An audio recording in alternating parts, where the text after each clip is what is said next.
Hi everybody, this is Lainey at Hilltop Home Place. I wanted to do a little follow-up video on our mom's cottage, which was delivered last Friday, May 29th. This is Saturday, June 6th. I believe that's right. And we've done a few little things. I wanted to go over it with you instead of doing one big reveal video later, because I really don't know how that's going to roll out in the next few weeks. I'd rather do some little small videos just to show you progress.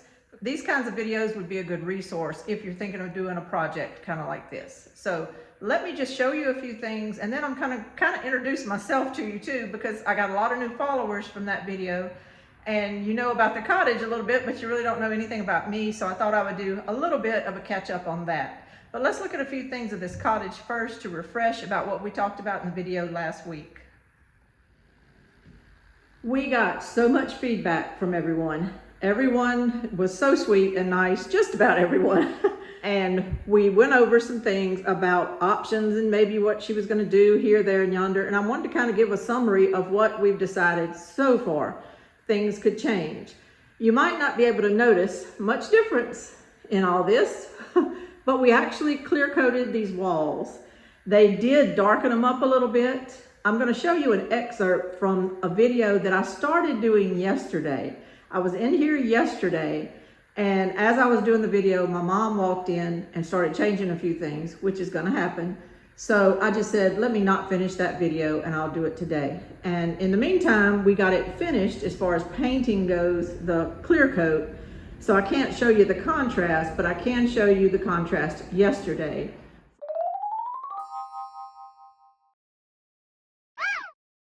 We put some semi-gloss clear polyacrylic on the walls, and we can tell the difference in here. On camera, it may not show very much, but if you look at the ceilings, they still have the peachy colored new wood look, which is fine.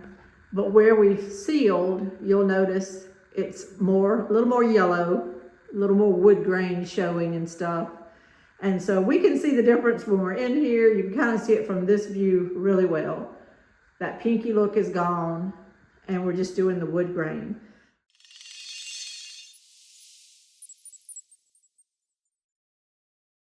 After our mom came in here the day that the cottage was delivered, she just looked around and said, I want to leave it wood. She said that at the end of the day after just thinking about it and stuff. And she said, I just want to leave it wood. I don't want to paint it right now.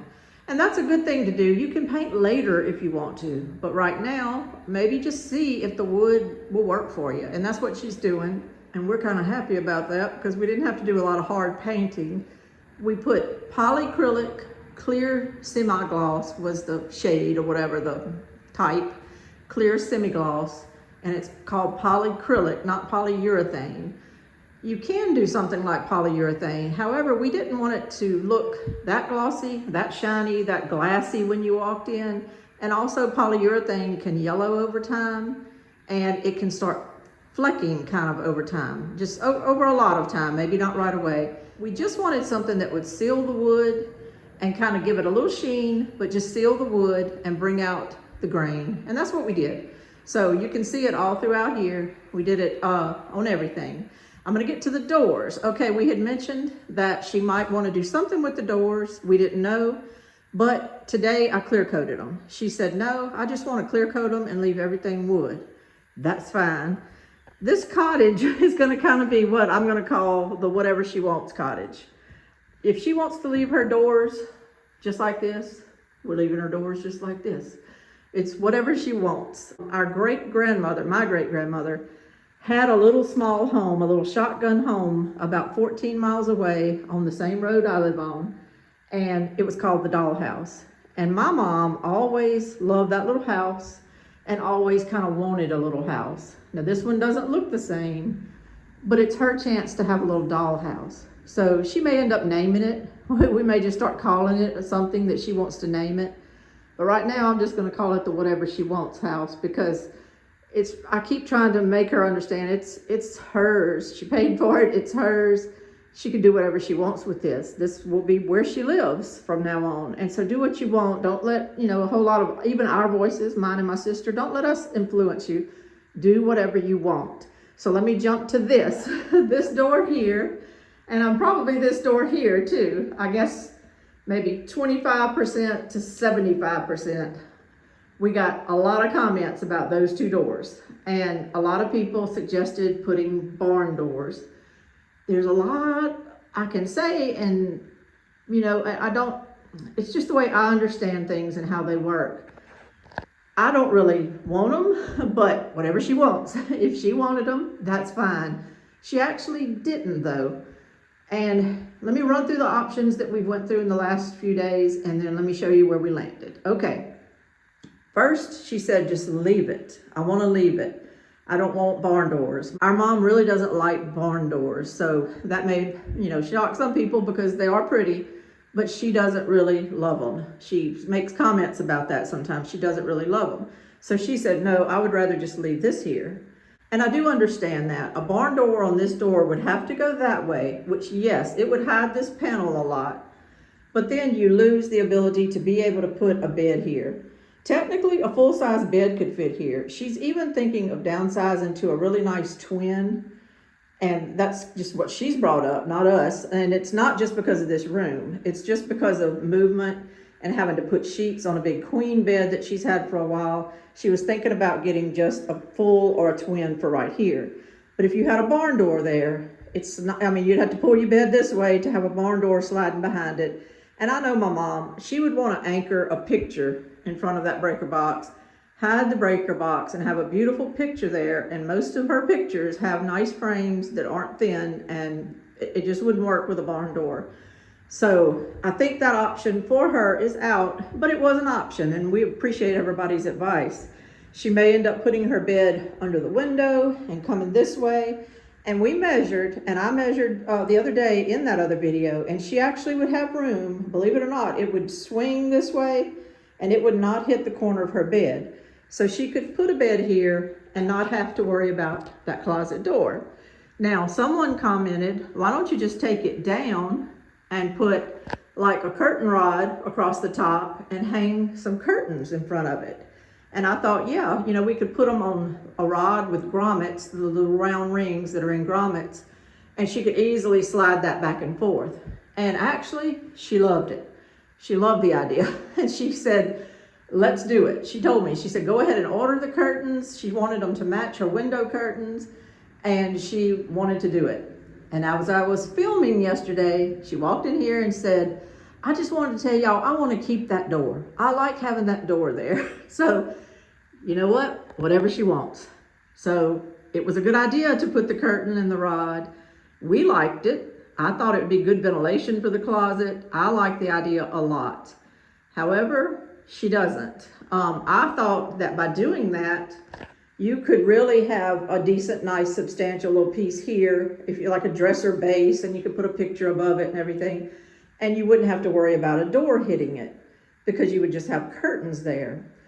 She still might put something there. She said she's really not worried. It's just her in the house, and I have to keep remembering that. And she can just walk over and open that door, you know, 60% or whatever, and get in and out of her closet. She doesn't have to maybe open it all the way all the time. And it's just her here, and she insists that that's what she wants to do, and that's fine. So she can still have this wall for a nice piece of furniture, which leads me to the fact that that's why she didn't want to take this door down and have a barn door, because it would have to slide this way. It couldn't slide that way. It would have to slide this way. And there again, we have a light switch there that the barn door, if it was open, would be in front of. I don't know really how you would put furniture or anything there without it getting in the way. You probably could, but that's what she wants to do. She actually likes the idea of having a door with a lock on it. She lives by herself in here, she will, but you never know when you have company or little grandkids and you don't want them throwing open the door if you're back here changing clothes or something. So she wanted to just make sure she had a door that she could lock. I think that's a good idea for this door. I know it may not be a space saver, and it may not be tiny home living type friendly as far as space saving, but she likes it. She does. And she doesn't have to throw this door all the way open either. As a matter of fact, right here on this wall to the left side of that door, she is going to put a tall, skinny, it'll go about up to there, a tall, skinny, red antique cabinet that she has, and she used it as a pantry at her other house. She may not be doing as much cooking anymore up here, but she'll still have that pantry should she need it, and it'll hold a ton of stuff, even extra bathroom supplies and all she could store in that tall pantry, and it'll go against that wall, and I think it'll look great.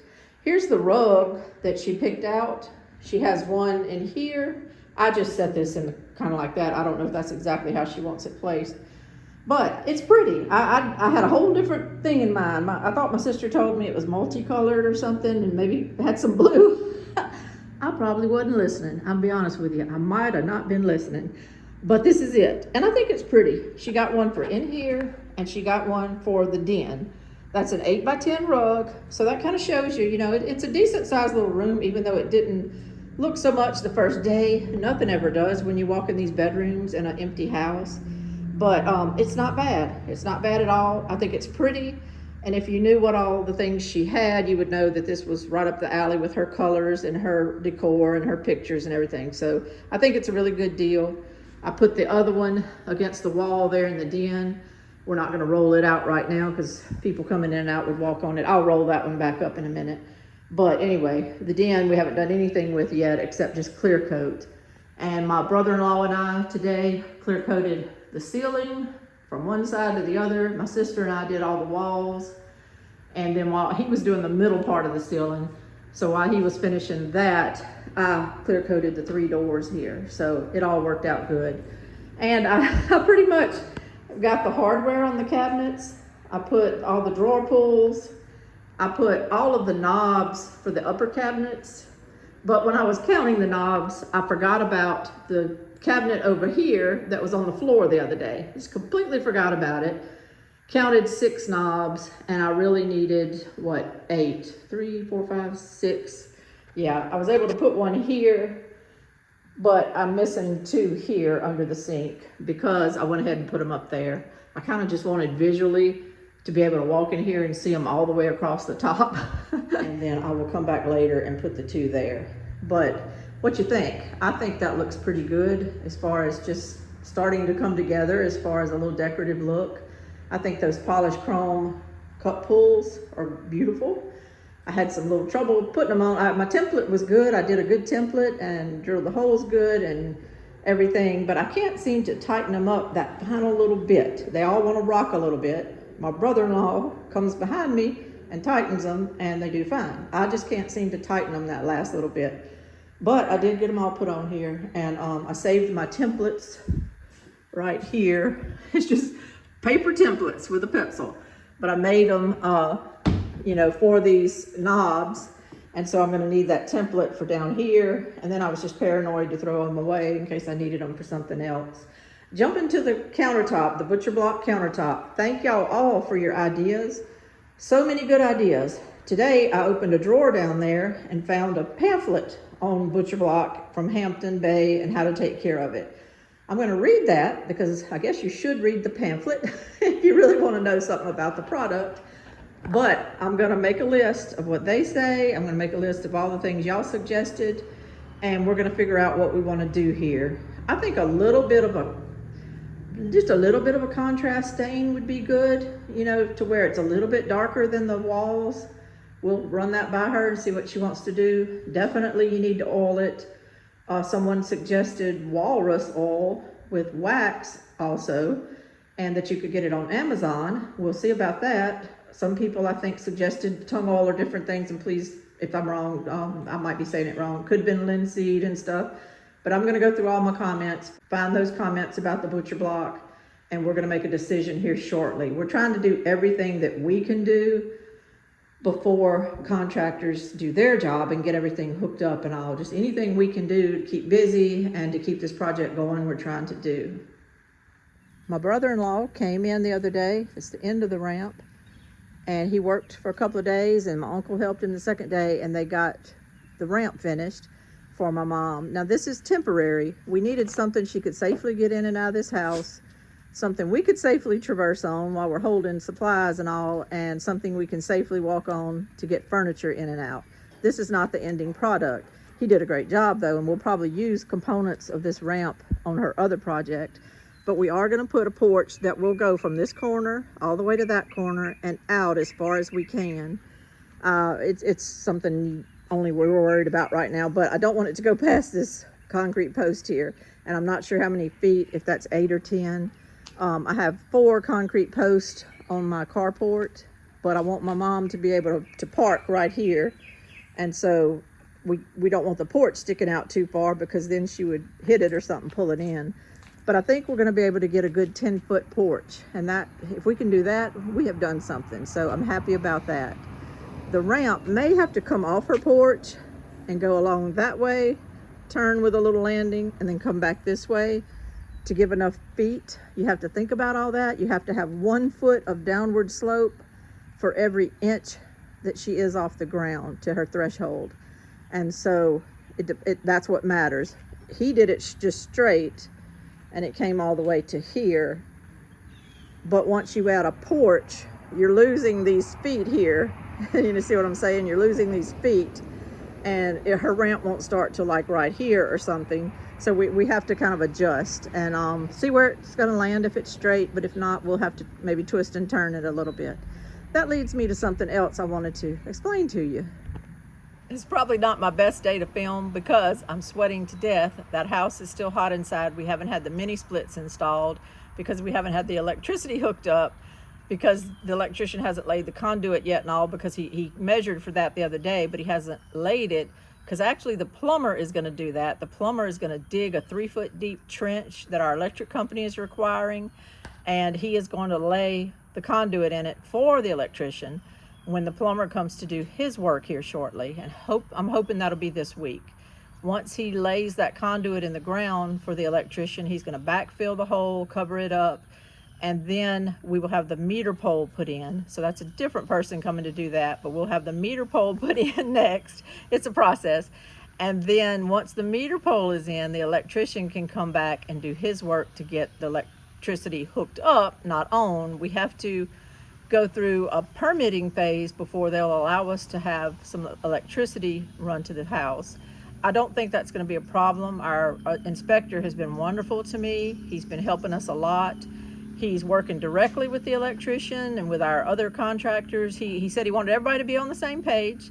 So he's working directly with them, and they all respect him and like him, and everything's going fine. So I don't think we're going to get in any situation where we can't get a certificate of occupancy. But that's just part of the process, and we have to let the process play out. It can't be until we get that electricity cut on that the company that sold us this cabin will come back and put the mini splits in, and they will fix, if you look behind me, you'll see where they dented the cabin. We were worried that the metal had crimped a little bit, so my brother-in-law just put some duct tape on those seams just to make sure, in case there was any kind of pinholes or anything, that water didn't get in it. You can see the duct tape behind me, and it's crimped in. So anyway, we had to do that. But when they come back to put the mini splits in, of course, they're going to fix all of that, put new metal on there. They're bringing new metal.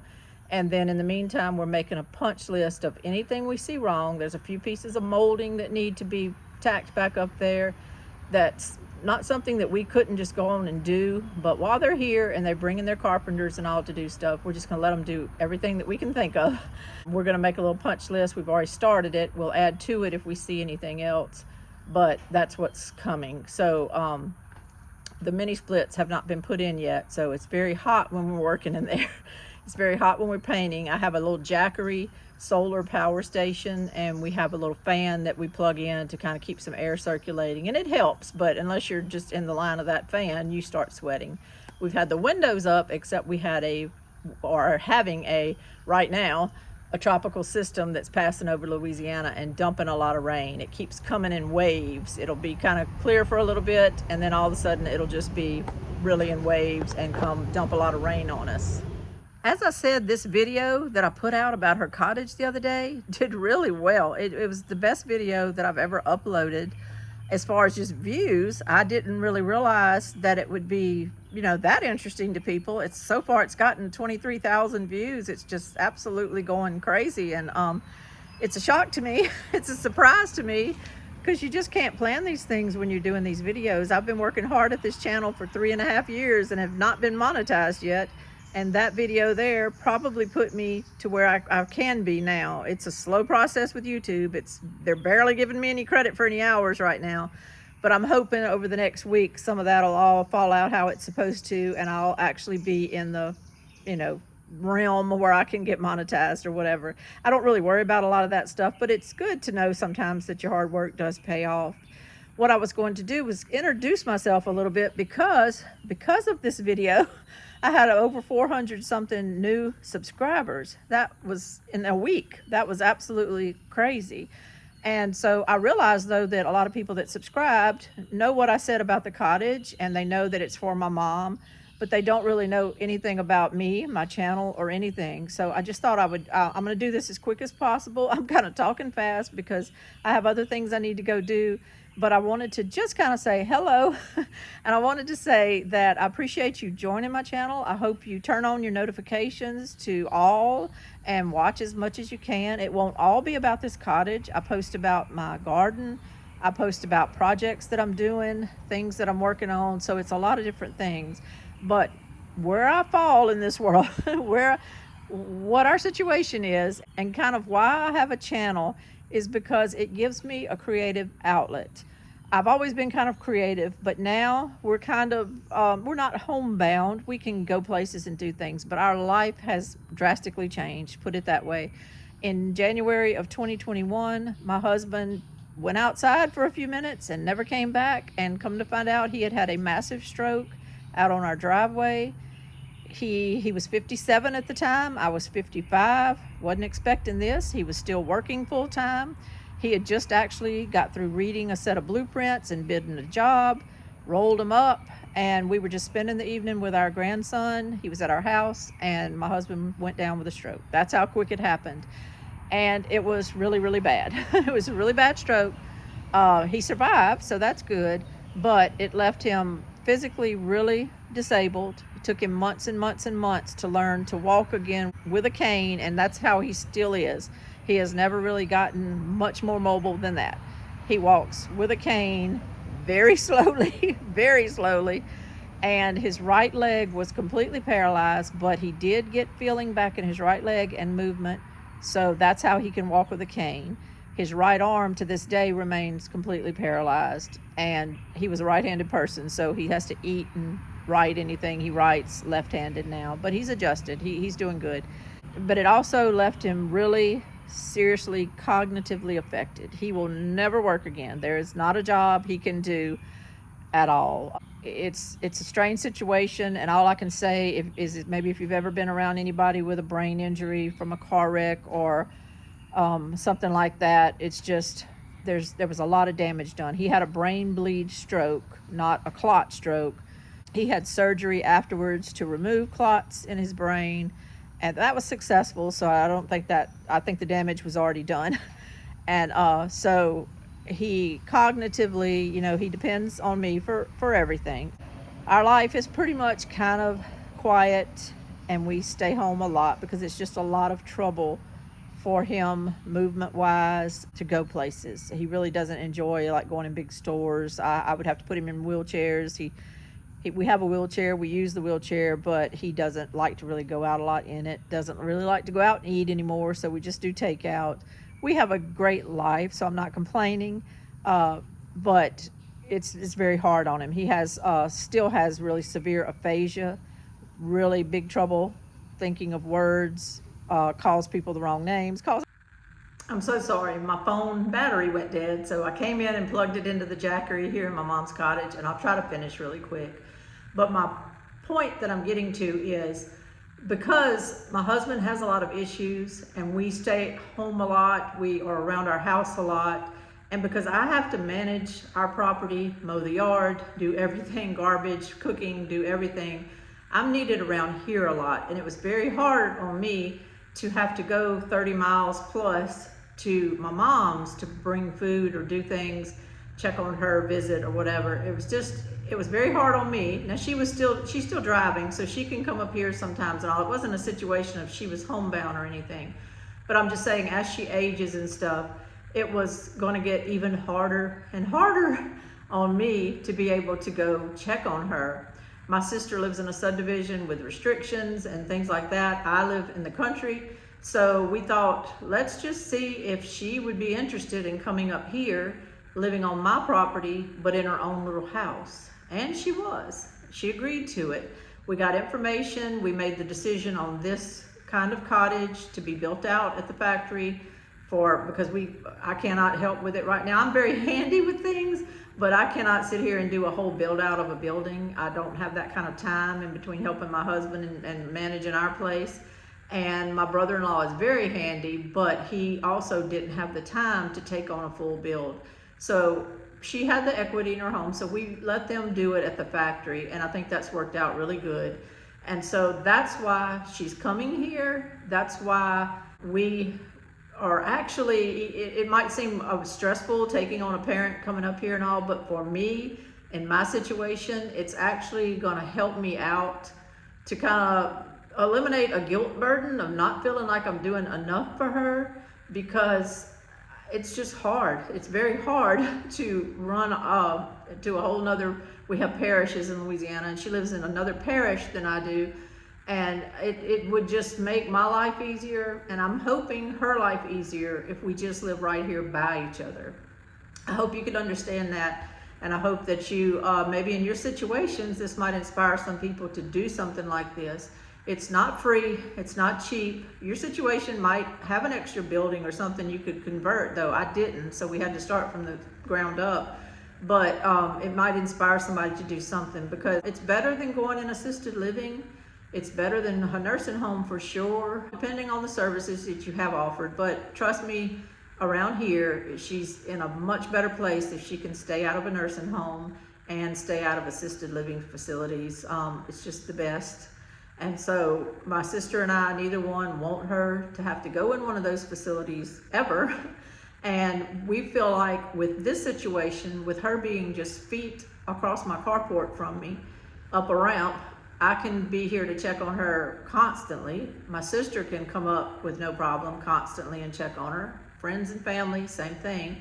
And if she ever did need home health or a nurse or something to come by and check on her every now and then, they could come, no problem, but we would be right here. I would be right there. I would know when they drove up, and then I could walk over here, and someone would be in the home when people come from outside to come check on her or do something, you know, just whatever, physical therapy or anything you need to do like that.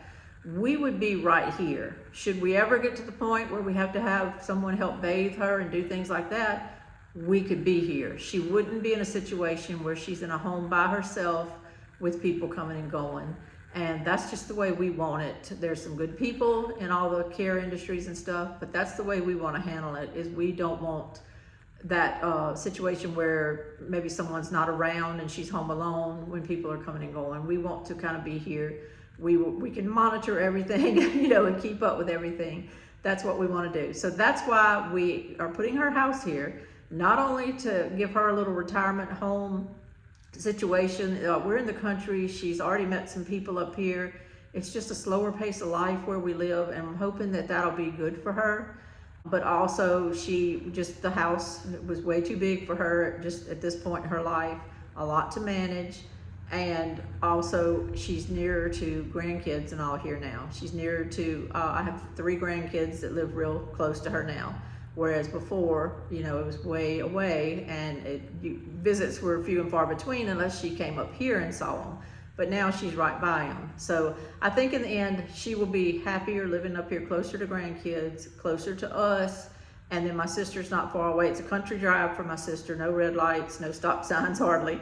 Just, you know, an easy way to get up here. It's all going to work out. But I'm Lainey at Hilltop Home Place. I appreciate it if you want to tune into my channel and just follow our journey. And all kinds of things could come up on here. Who knows? It's kind of a creative outlet for me, so I don't like to pigeonhole myself too much.